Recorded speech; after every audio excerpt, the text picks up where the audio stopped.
There's kind of an amazing story to tell this morning, and if you have been paying attention at all in the first part of the service, you may have already figured it out.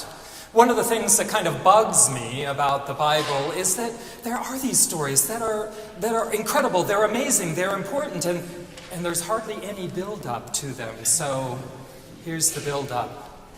It was morning, I think, and Jesus was ready for a walk. And so he invited 3 of his disciples, Peter and James and John. I don't know why he didn't invite them all. I don't know what he said to them to get them to walk up the mountain. I don't know if they had plans. I don't know if they packed a lunch. But they were going on a trip up the mountain. And off they went. I don't know how big the mountain was. I don't know if it was a Mount Tam kind of mountain, but you can imagine it was uphill. And so they trudged, or they strolled, or they walked up the hill together. Don't know if they did it in silence or if they were chatting along the way. I don't know if the disciples were concerned about the fact they'd been asked to go on this trip or not. But there they went up the mountain, around the rocks and through the trees, and then they came to a clearing at the top of the mountain, and they stopped there. And all of a sudden, Jesus started to glow. It was like his clothes were illuminated by a strange light, and his face was just beaming. It was like the sun was filling it.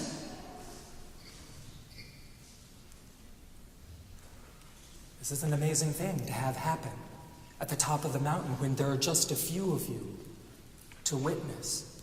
But it wasn't just that. It just wasn't the radiance. It was the fact that the disciples could see that Jesus was talking to 2 other figures.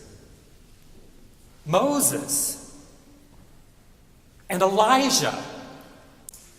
So there was Jesus talking with Moses and Elijah, and he was full of light. The disciples, as you can imagine, were amazed.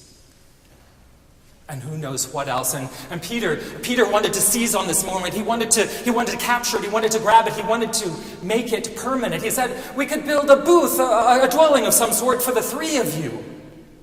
Well, he was practically drawing out the plans, a little condo, an A-frame, I don't know what, but he wanted to grab onto that moment. He wanted it to last because it was so powerful and so amazing. And then the next thing happened.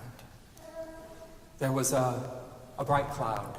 Not a dark cloud, but a bright cloud that appeared above them, and there was a voice that came out of the cloud, as voices out of clouds are wont to do. And they heard these words: "This is my beloved, my Son, in whom I am well pleased. Listen to him."